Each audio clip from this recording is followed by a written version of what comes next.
Good morning, everybody. Happy New Year. Hope you had a wonderful holiday and you're ready to start the new year. And thanks for getting on this coaching call to start that new year. So we got lots of stuff to cover today. So just as a reminder, guys, I'm sending you these 5-minute money makers. Hopefully you listened to and watched last Wednesday's. It was 2 big reasons you need to listen to your clients and where they say what and where they say they want to invest their money.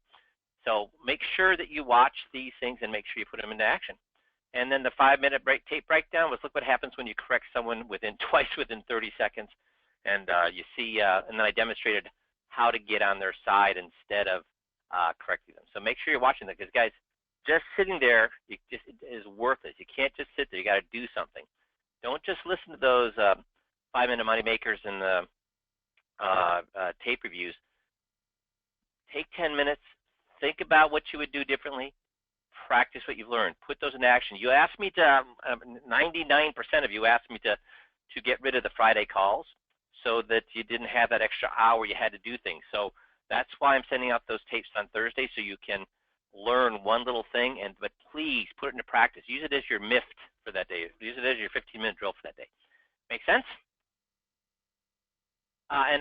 Hey, this is me dancing a little happy dance. I can't tell you how happy I am that many of you sent me emails and left me voicemails about you having completed the tutorials during the month of December. So thank you, and how much you had improved and felt it was going to help your meetings this year. So thank you for all of you guys that have done it. And I think you'll be thanking yourselves for doing it here very shortly as you start getting in front of people and finding out that because you did those tutorials, it's going to be almost like your clients have done the tutorials as well, because the clients will say exactly what you want them to say when you do it that way. So thanks to the many of you that have completed, and I'm sure even more, but I got a ton of emails and voicemails about you guys that have completed all, I think it was 18 of the tutorials that I had done. So I greatly appreciate that. And please, all of you that sent me in those voicemails and emails that you've completed those, please continue to send me voicemails and emails when you're using it in the field on how well it's working for you. And if it's not working for you, got to get a hold of Jeff or myself right away. So would you add anything to that, Jeff?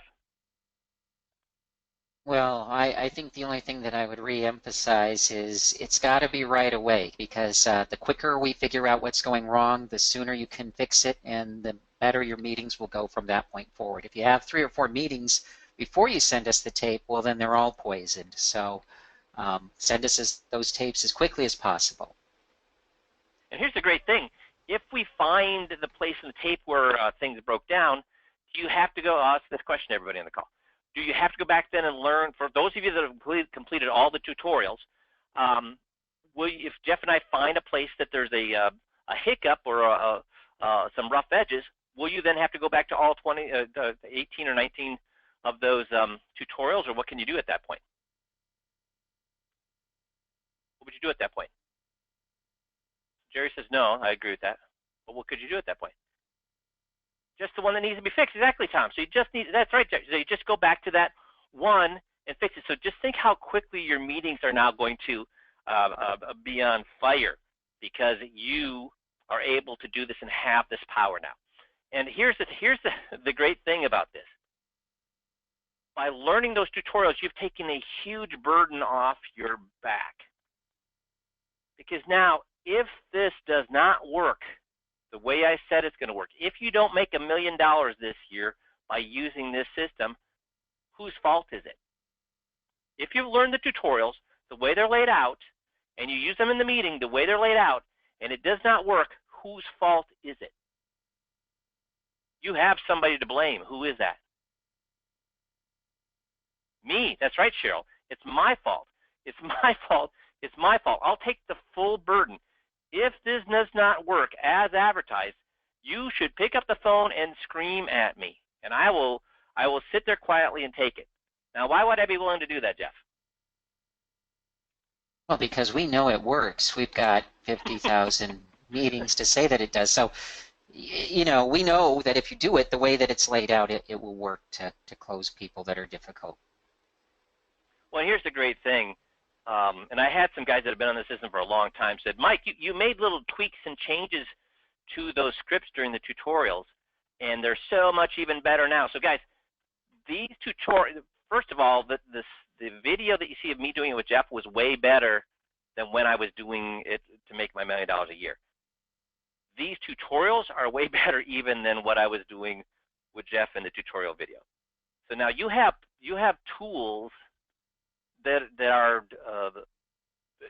this is the best that you can possibly do in front of a client to get them to understand what's happening with their current situation. So I can't wait to, and thank you again for all you guys that have done the tutorials, and please, please, please keep sending me the voicemails and emails as you use them in the field, because I can't wait to hear how they've worked. It's really, there's a lot of work for me to put those tutorials together. There's a lot of work for you to learn them, so I really appreciate you taking that time, and I'd love to make sure that by you taking the time, by me taking the time, that it was worth it for both of us, and that it's actually being successful in the field. So thanks, everybody. So I wanted to talk about Blaise Pascal just to prove to you that what we are doing now is not rocket science. What we're doing now has worked for 400 years. What we're doing now has worked for 400 years, and here's what I mean by that. First of all, Blaise Pascal, for those of you who don't remember from history class, is no dummy. He invented the syringe. He invented the hydraulic press. He helped with the study of Pascal's law of pressure. He helped with the theory of probability. He also helped with the study of cycloid. He invented Pascal triangle, for those of you who remember geometry. And he invented the first digital calculator. This is no dummy. But he was a true Renaissance man. Not only did he look at science, but he was involved in social science as well as in psychology. So here's some of his quotes. Distraction is the only thing that consoles us for the miseries, and yet it's itself the greatest of our miseries. So basically, this is what we use our cell phones for today, right? Distraction. But then what he's saying here is that distraction then becomes what? So we've got all these miseries. We had a canceled appointment, or somebody changed our mind, or our wife was mad at us today. So we grab our phone as a distraction, but then guess what that phone becomes, guys? What's that phone become? We're starting out the year and really slow. Your own misery, right? A parasite, that's a great word for it, Mark. I made this letter long. I could have made this letter longer because I have not. I'm sorry. I have made this letter longer because I have not had time to make it shorter. And what's he saying there? Shorter is better. Kind words do not cost much, yet they accomplish much. This one I love. This starts to apply to what we do here. Kind words do not cost much, yet they accomplish much. Guys, our whole system, the whole GOTS is derived around what? That's right, Dave. GOTS. That's what he's talking about here, GOTS. What's it cost for us to be an expert at GOTS? Nothing. And yet, yeah, right, Wade, nothing. So, but it is what allows us to get people to fall in love with us. So, is Pascal here saying that we manipulate people by giving kind words? Is that what we're doing with GOTS, is we're manipulating people? Or are we being gentlemen and ladies and making people feel comfortable with themselves and feel appreciated? You know, we did a call here a few months back with Carnegie's How to Win Friends and Influence People. Give sincere and honest appreciation, and that's what we constantly do. But here's the real thing that caught me about Pascal. This is a quote from Pascal. You tell me if so this is written in 1600 language, or Old English. But tell me what he's saying here and how it applies to. I want to see who's the first person to come up with this, on what he's saying here and how it applies to what we do here at 5Q. When we wish to correct with advantage and to show another that he errs, we must notice from what side he views the matter. For on that side it is usually true, and admit the truth to him, but reveal to him the side on which it is false. So what's he saying there?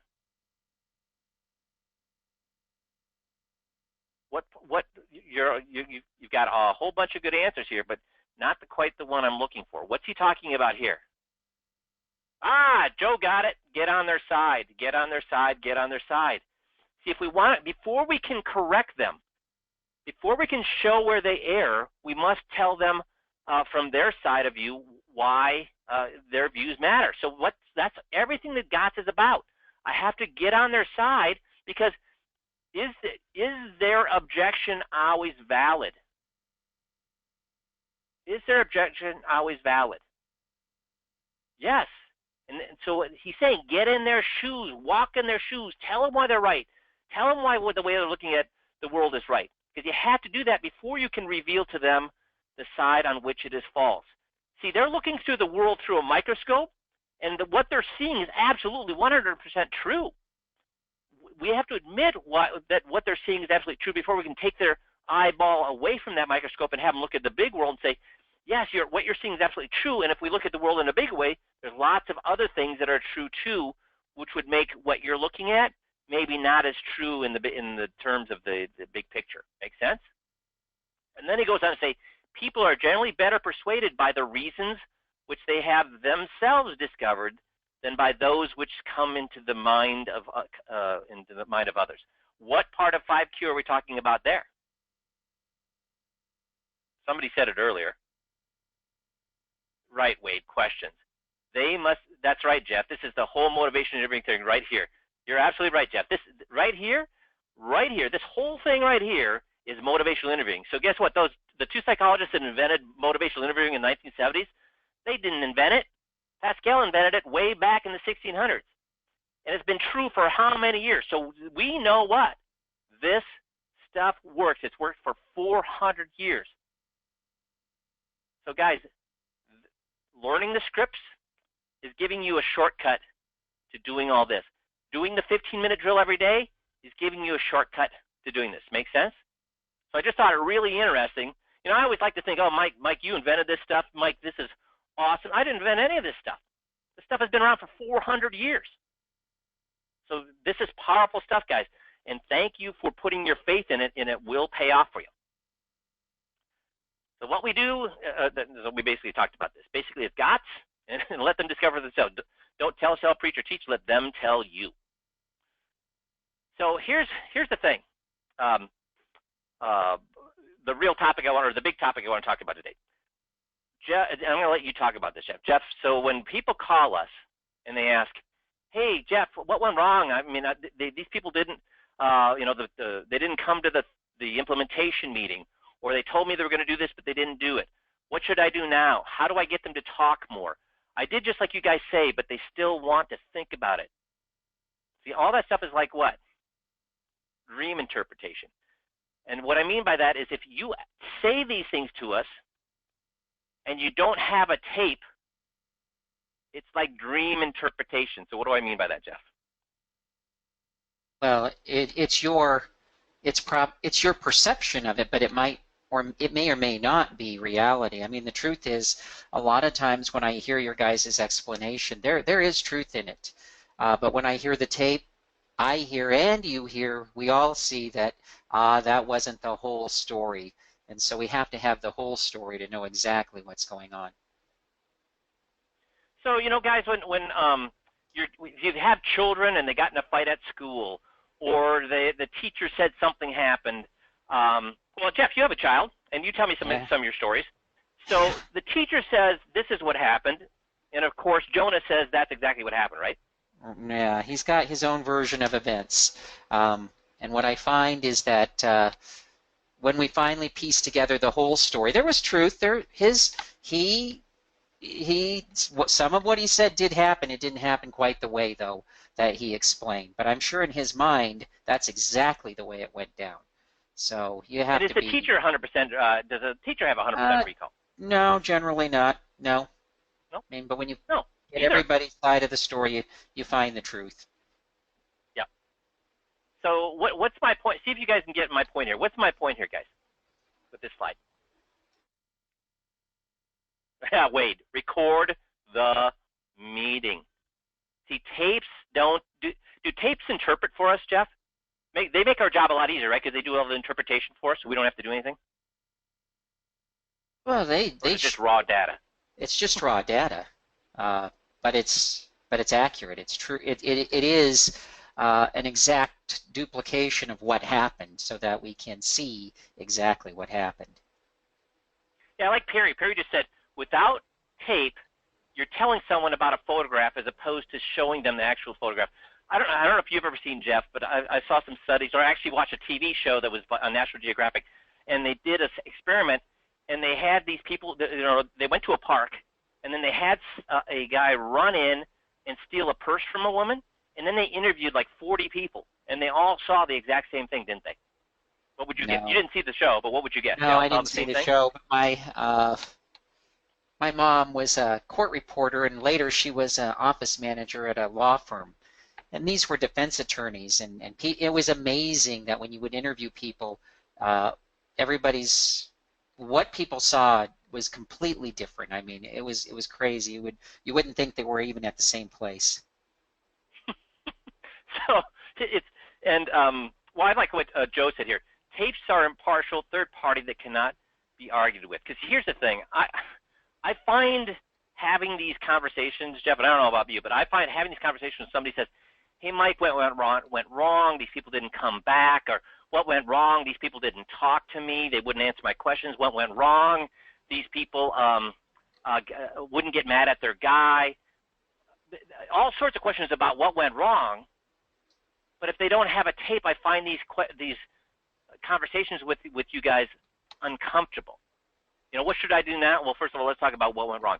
I find the question uncomfortable because we're going to get into an argument about he said, she said. Because I'm going to say, you didn't do it right, and guess what advisors say all the time? No, I did. I didn't do it perfect, but I did it pretty darn well. And then I have to get into an argument and say, what?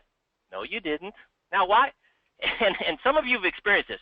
When you call up and say, what went wrong? And I say, well, and I say tongue-in-cheek, I say, well, and I say, did you present the tape? No, I didn't have a tape. The batteries didn't work, forgot, blah, blah, blah, whatever. I'll say, well, here's the thing. I think you're lying. And I laugh because I don't want to be mean, but I say, I don't even say I think. I say, I know you're lying. When you say you did it all right, I know you're lying. Why do I say that, guys? Why can I say with 100% certainty that you're lying? Well, first of all, we've got 50,000 tapes that this works. And here's the great thing, Jeff. Those 50,000 tapes are now using the supersized or the new tutorials where I've actually made them even stronger, or those tapes are used with the old scripts that are maybe just a little less strong and a little more wordy and a little bit less powerful. Yeah, those are the old scripts, and we've learned so much since then that what you have is better than that. So when I say what went, or do you have the tape and you say you don't have it, I could say you're lying because I have 50,000 tapes that it works, and you have no proof, right?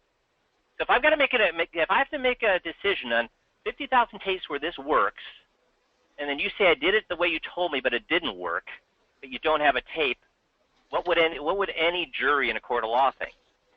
If we got 50,000 tapes where it works, and you say no, it didn't work, but I don't have the tape, what would a jury of your peers say? Well, you're right, Mike. The meaning is an interpretation of how it went. So now the second thing is, what should I do now? Well, it's kind of hard for me to tell you what you should do now unless I know what happened. And Jeff and I will still, we still tell people and give them our best interpretation of what they should do now, and sometimes we're able to save them, and sometimes we're not. But you know what, guys? I could give a crap about what I should do now. And here's what I mean by that. I made mistakes. Even the year I made $1 million a year, and again, I just want to emphasize this, guys. I made $1 million a year back in 98 and 99. If I did the exact same thing today, how much would I make?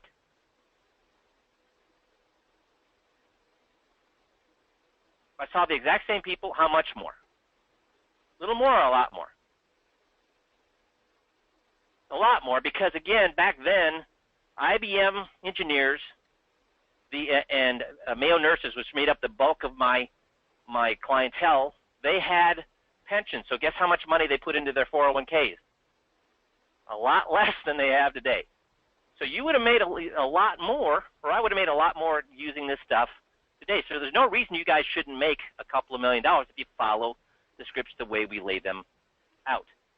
So here's the thing, though. Even that year, my best year, I would make mistakes.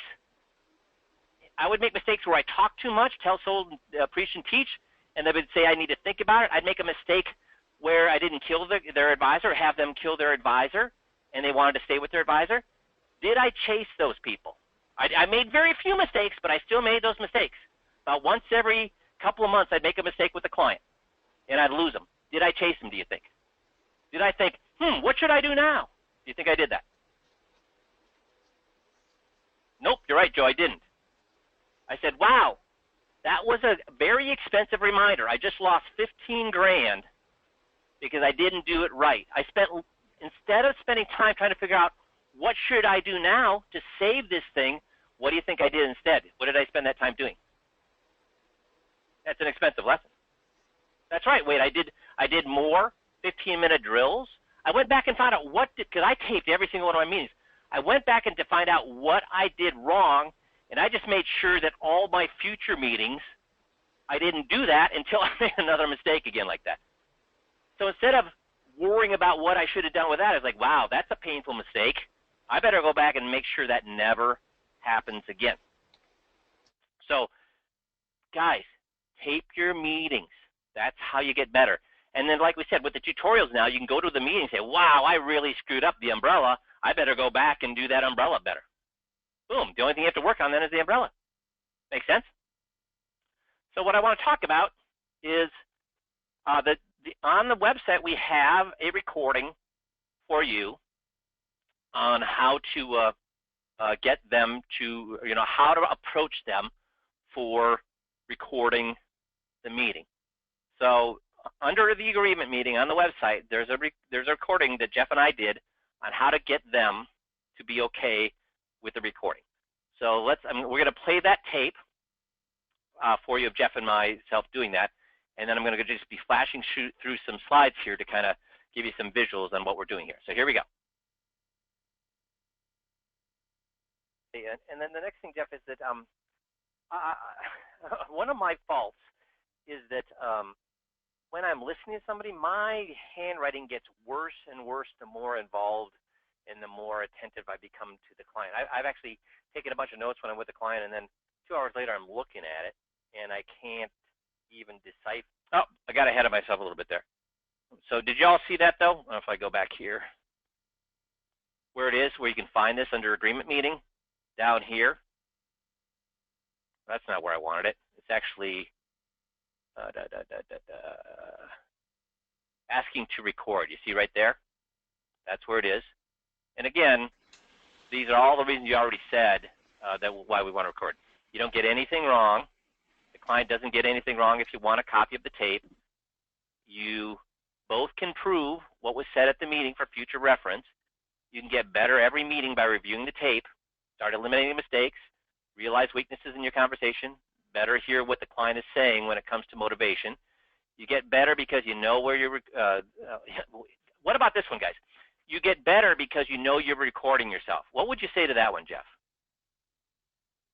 Yeah, what happens is when you know that you're recording and that someone will hear it later, you don't freeform it. You stick to the script because you know if you go off script, we'll know, and you won't be able to say that you didn't do that. So it keeps you on track. Knowing that somebody is watching security tape, right? Naturally keeps you on track. Yeah. Yeah, it's like a security tape. When you know that there's a security tape there, what does that do for people, folks? Do people? That's right, Big Brother. That's the Big Brother is in your pocket. So when there's a security camera up there, guess what people are less likely to do? Misbehave. So it's your accountability factor. And then you can't get Jess or my help if we can't help you figure out what's not working. Does that make sense? And then I want to go back up here to say the client doesn't get anything wrong if they want a copy of the tape.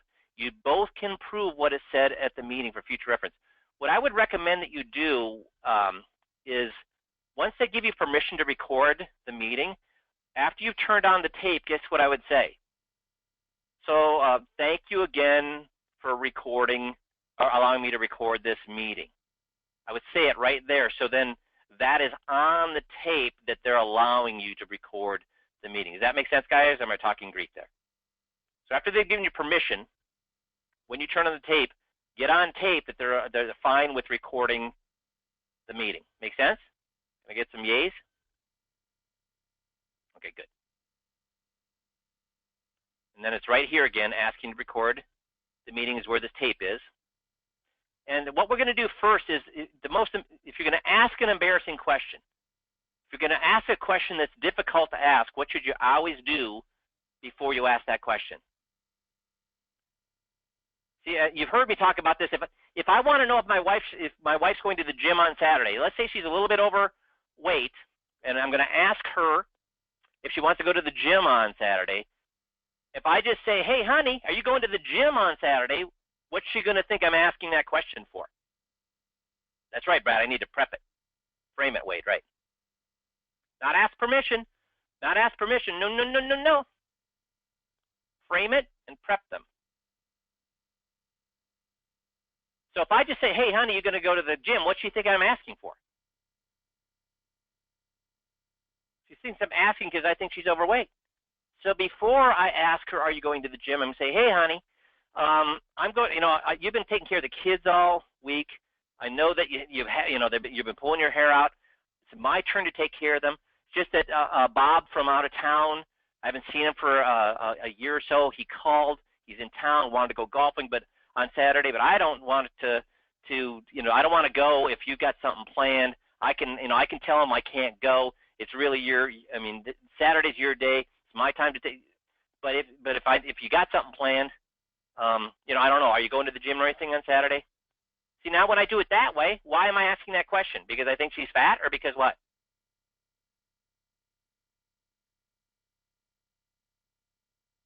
Well, that I care. I mean, I'm saying, hey. I'm being considerate. That's right. I'm saying, hey, somebody wants me to go golfing. I don't want to step on your toes. If you've got something planned, I don't want to. See, I'm giving her the reason I'm asking the question. If I give her the reason I'm asking the question, guess what she doesn't think about? Why I'm asking the question. If I just ask the question, hey, you going to the gym on Saturday? She's thinking, oh, I wonder why he's asking that question. He thinks I'm fat. See, I don't want her wondering why I'm asking the question, because usually when they're wondering why I'm asking the question, is it going to be a good reason or a bad reason I'm asking that question? If I let them think about why is he asking me that question, is it going to be a good reason or a bad reason I'm asking that question? Yeah, bad, Mark. So instead, I want to give them the reason why I'm asking the question before I ask the question. So Wade, when you said frame it, and Brad, you said prep them, that's what we want to do. We want to tell them why we're asking the question of can we tape this before we ask them the question. Because if we wait until after we ask the question to explain, it sounds like I'm being defensive. If I tell them before, it's just explaining why I'm asking this question. So doing the work up front, telling them why you're asking that question beforehand, that's the way we want to do it. Make sense? See, people will question all the good things they hear about you, but believe all the bad without a second thought. They're gonna assign the reason you're asking that question is a bad reason. We don't want them to do that. Make sense? So we need to frame it. Oops. Okay. So now I'm gonna go back and we're gonna play the recording of Jeff being the client, me being the advisor, and me framing the question up first before I ask him, can we record it? So here we go. One of my faults is that when I'm listening to somebody, my handwriting gets worse and worse the more involved and the more attentive I become to the client. I've actually taken a bunch of notes when I'm with the client, and then 2 hours later I'm looking at it, and I can't even decipher what I've written down, and I'll go to my assistant and ask them, and they say, I don't know, if you can't read it, how can I read it? And another thing is, I don't know if you've ever been like at a party with a spouse or something, or with a friend. And this happened to me not so long ago. I was at a party with my wife, and we were listening to our friend John.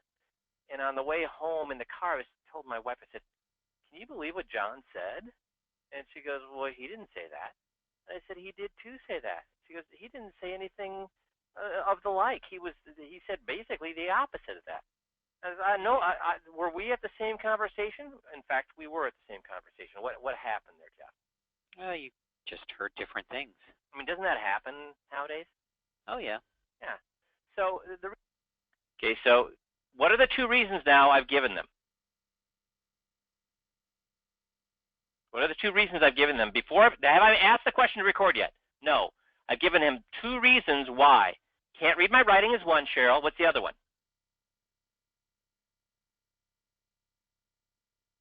Can't read my writing is the first.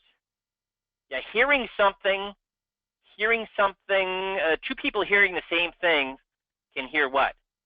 Different things. Misinterpretation, right, Jerry? So let me just give you an example of that. A fun example here.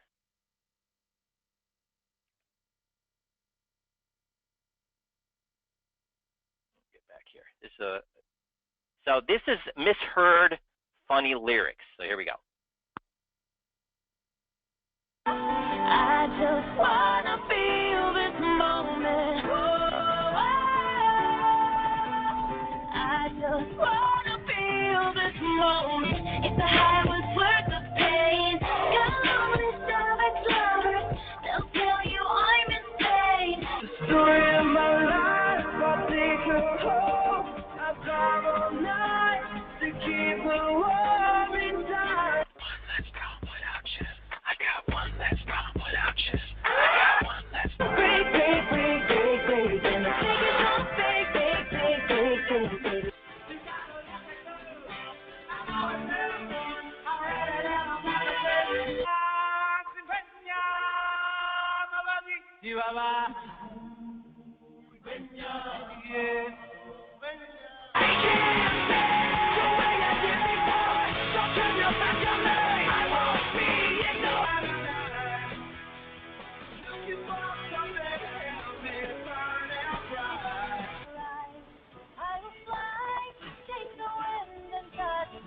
I will fly, take the wind and touch the sky.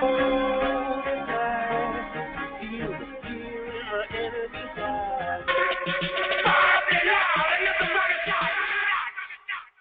Turn down for what? Standing here, it's all so clear. We're meant to be. I'm gonna love you. I'm gonna love you. I'm gonna love you.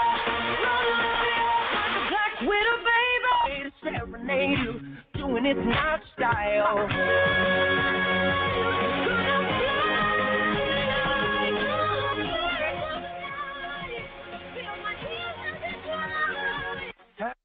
So guys, that's important for 2 reasons. Number one, it's a reason why we're telling them we'd like to record the meeting.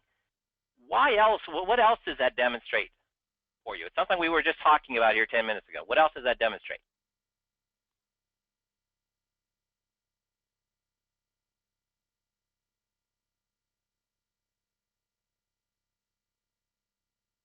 People don't hurt very well. Yep.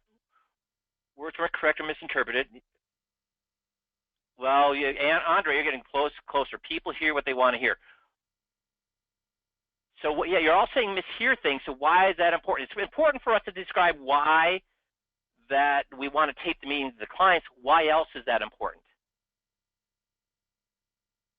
We're just talking about it, guys.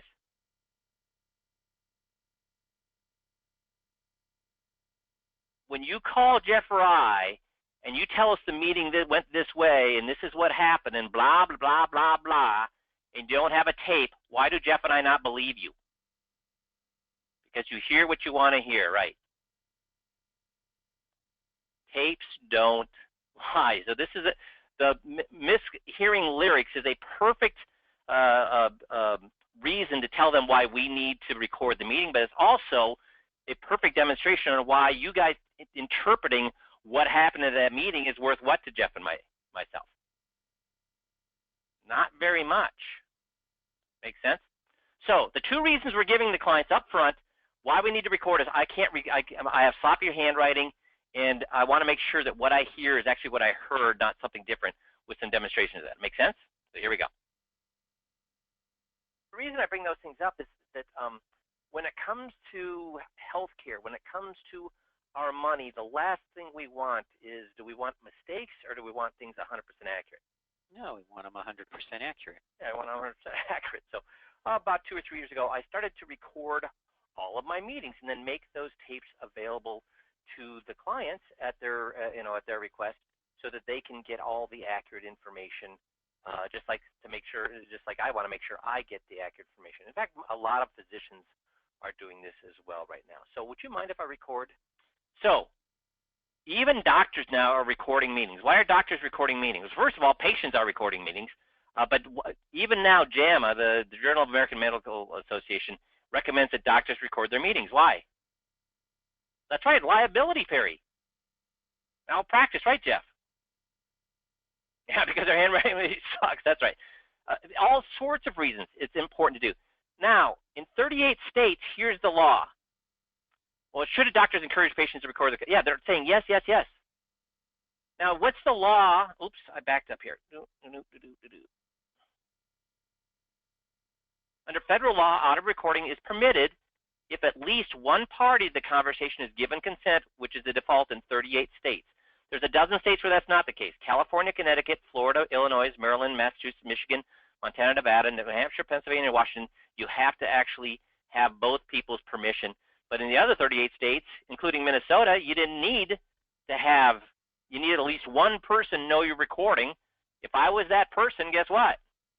That's cool. And nowadays, though, I'd want both people to know you're recording because it keeps accountability on both sides, and I'd want it on tape that both parties know the recording so it can be used down the road. Guys, how many, if you're doing your job correctly, how many lawsuits, how many, hey, he didn't tell me this about my annuity, he didn't tell me this about my investments, how many of those lawsuits would go away when you're on the tape and you're having them say in complete thoughts, not yep, yep, but instead explaining back to you how this works. If you use our system with tapes, when will you ever lose a lawsuit, guys?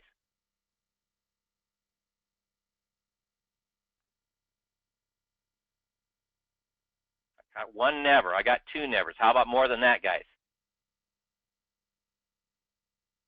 So whether DOL happens or not, even without DOL, has there been lawsuits? If DOL does happen, there's going to be lawsuits. If you are using open-ended questions and you're following this, our whole system is designed around disclosure, talking about things that nobody else talks about. If you're doing the system right and on tape, guess how much fear you should have of DOL if it comes through? None. None. Because they're telling you why they want to do what they want to do. We're on tape disclosing anything. At our implementation meeting, if you do it the way we lay it out for you, at our implementation meeting, do we ever make claims that we can't lay, do we ever make unsubstantiated claims? Do we show how great our product is, or do we show how horrible our product is? Do we show the best parts of our product or the negative of our product?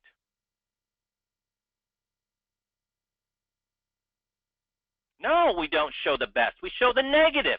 The whole FIA, if you said the positive or you said both, you need to go back and look at the FIA presentation. I say, hey, look it, our return sucks. You know what, though? It's better than what you currently have. Hey, you know what? Our liquidity sucks, but you know what? It's better than what you currently have. You know what? Our fees suck, but it's better than what you currently have. We show the negative. We don't make any claims, oh, we're going to get 30% rate of return. We're going to keep you. We don't make those kind of claims, dudes. So having it on tape is a good thing. So here we go. This meeting. Okay, stop right there. Well, so stop right there. So most people are. Okay, I'm going to back up there. So I asked Jeff. I told him the reason I would like to record. I've asked him to record, and I'm purposely having him push back.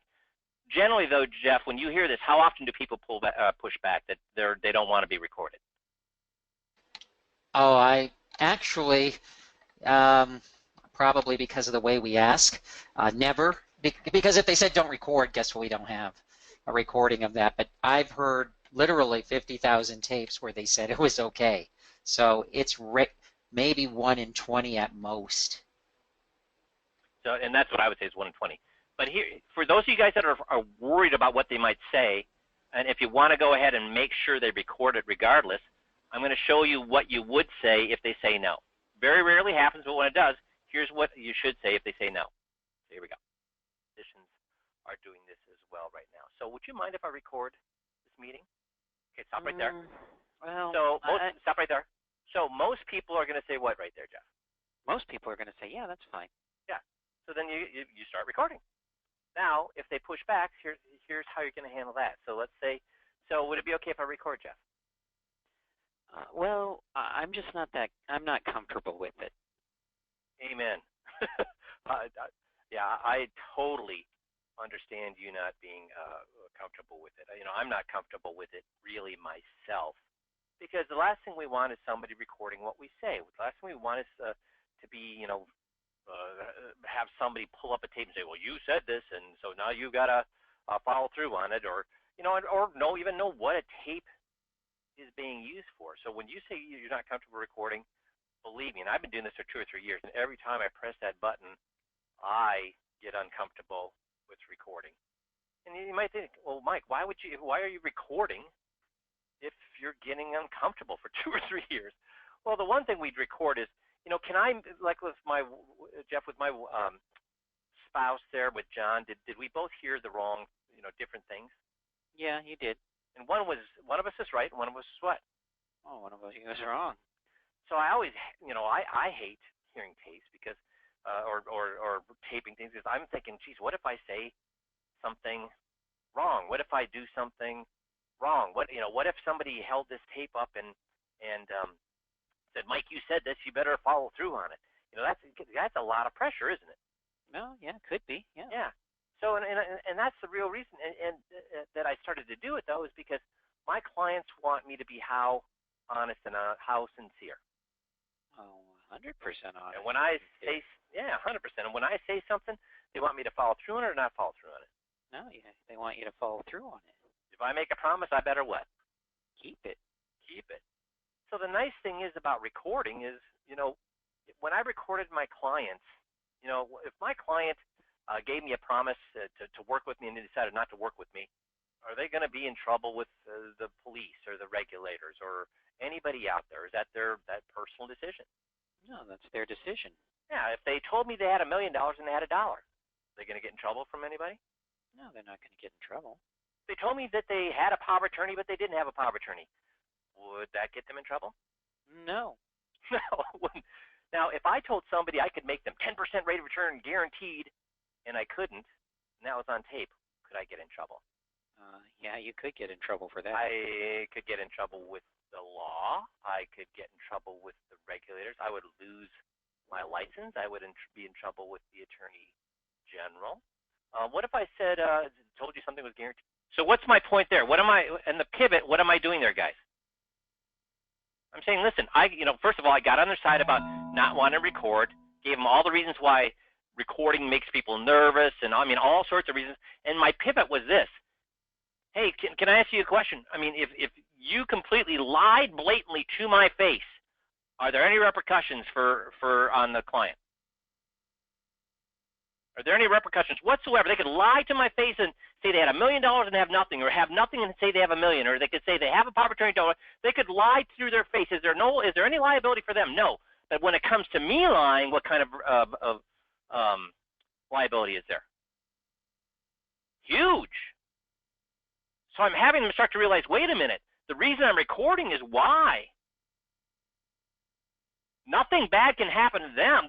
From recording this meeting, there's only one place where only one person that bad things can happen to, and who's that? Me. So it's having them realize that.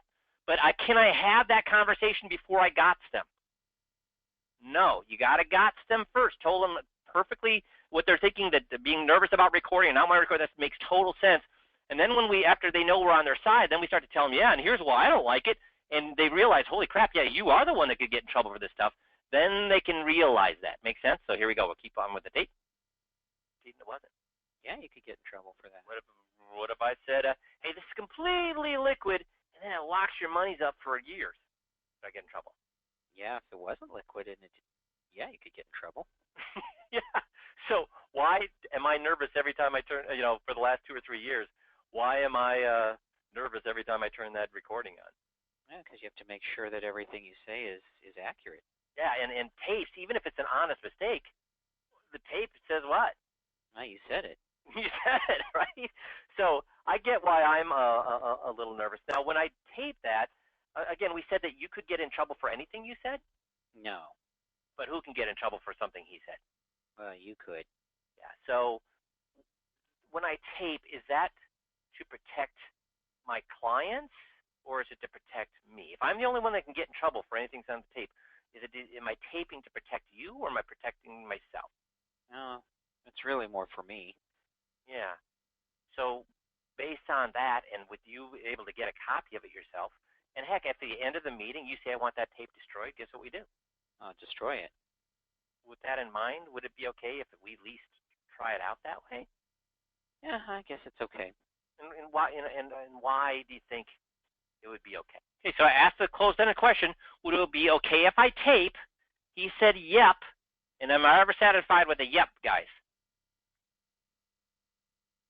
Nope. So I'm going to say, and why? So I'm going to make sure he gives me a complete answer, a complete thought on why it's okay to tape. Make sure he got the whole reason here. Well, I mean, it's just a way of holding you accountable and making sure that you're being accurate. And if we don't like it, we can just ask you to destroy it. Yeah. So now, guess what I can do? And then I would go ahead and press the tape and say, so thank you again for letting me record the tape because it's going to help who again? Well, me. Yeah. And again, who else? Well, you too. Yeah, so it helps both of us. Good job.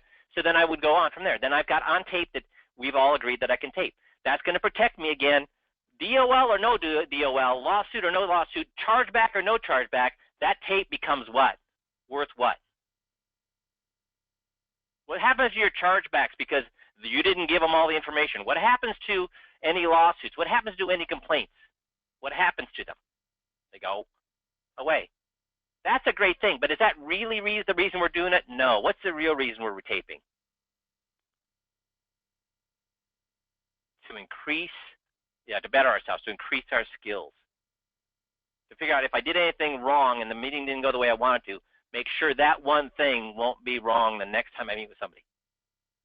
Make sense? So any questions on this? You all know where to find it. Any questions on this? Oh, I did have a question up here. Has a client ever asked for a copy of the recording for themselves? I have never heard a tape where they've asked for that recording. Have you, Jeff? No, I've never heard that either. But they know you have it, so if they ever want, I guess what they can say. Because if you're on tape saying, hey, thanks for letting me record this meeting, well, then they know that what? You've got a copy of the tape. But if they want a tape, how hard is it to email them the tape, guys? Should I ever be afraid of sending them a tape? The way we conduct the meeting, should I ever be afraid of sending them the tape? I'd love to send them the tape. So, makes sense? So, how many of your meetings should be recorded? And I don't know, here's the thing, guys. When you tell me the batteries wore out, Missy, can you get on the line a second? Yep, I sure can. Patricia? Okay, Missy. I use a digital recorder. How long does the battery last in our digital Panasonic? Is it Panasonic or Sony? One of the two. Digital recorder. How long does the battery last? They last forever. It's a very long time. So I'm always confused when somebody tells me the battery wore out, and I've only received one tape from you. I'm wondering what the heck you do recording the rest of the time. So guys, there's zero reason not to record the tape. Not because I give a rat's patootie. If you're not interested in improving yourself, do you think I am? No, I'm not. But when you call me and you are interested, or you call Jeff and you are interested in improving yourself, you are interested in finding out what's wrong, you are interested in finding why the client didn't do what we asked them to do, I'm frustrated when you don't have a tape, because how much can I help you at that point? Not much. Make sense? So tape the meeting or don't tape the meeting, it's up to you. But if you want just my help, that taping that meeting guarantees that your next meeting will be better if you send it to Jeff or I to help you get better. Make sense? So it's so important that I created this tape, this training audio, just so you can become an expert at asking for the tape. Make sense? So that's the way I want to start the year with our first coaching call, is how to get them to say yes to making the tape. Because that tape is what took me from making 50 grand a year to $1 million a year. And in today's world, it would have taken me up to $2-3 million a year. One thing, it wasn't motivational interviewing. It wasn't doing the 15-minute drill every day. Because if I didn't listen to the tapes, what good would motivational interviewing in 15 minutes a day do for me? If I wasn't listening to the tape, what good would those two things do for me? Not much, because I might be practicing the wrong thing over and over and over. I'm not getting better. I'm just doing the same thing over and over and over. I might get really good at doing it badly. Taping is what allows me to get better. Remember, deliberate practice is what? Listen or look at what you want to do, then tape yourself doing it, then watch or listen to yourself doing it, and then critique yourself on how you can get better. Then you do the process over again. Watch or listen about what you want to do, then tape yourself doing it, then watch yourself doing it, and then critique yourself. What do you think Usain Bolt does? Do you think that he just goes out there and runs? I guarantee you, Usain Bolt, the fastest man on earth, guess what he does? And there's not things, Jeff, is there many things in life more simple than running? When it comes to athletic prowess, is there anything much simpler than running? That's about as easy as it gets. I mean, how much can you improve? But yet, he watches the tapes and sees what went wrong with his start. He sees what went wrong with his finish. He sees what went wrong with his gait. So I guarantee you, Tom Brady, the best. That's right, Jeff. Tom Brady, the best quarterback, and some people argue in history. What does he do every day? Watch his tapes. Tapes are your most important tool. The 15-minute drill is a very important tool. But the tapes, without the tapes, you can't do a 15-minute drill. Make sense? So that's my advertisement. That's my tools for learning to get those tapes. Make sense? Cool. So you guys, again, have a Jeff, myself, Missy, Tricia, all the ECA, we're here to make sure your we had a great 2016. Thank you very much for that. I thanked you at the end of 2016, but I'd like to be thanking you even more at the end of 2017. This is going to be a great year. There's tons of advisors getting out of the industry. We're going to capitalize on that. We're going to take their clients, okay? So you guys have a great rest of the week, and we'll talk to you all next Monday. And look for the emails on Wednesday and Thursday for the 5-Minute Moneymaker and the tape breakdown. Thanks, everybody. Have a great day.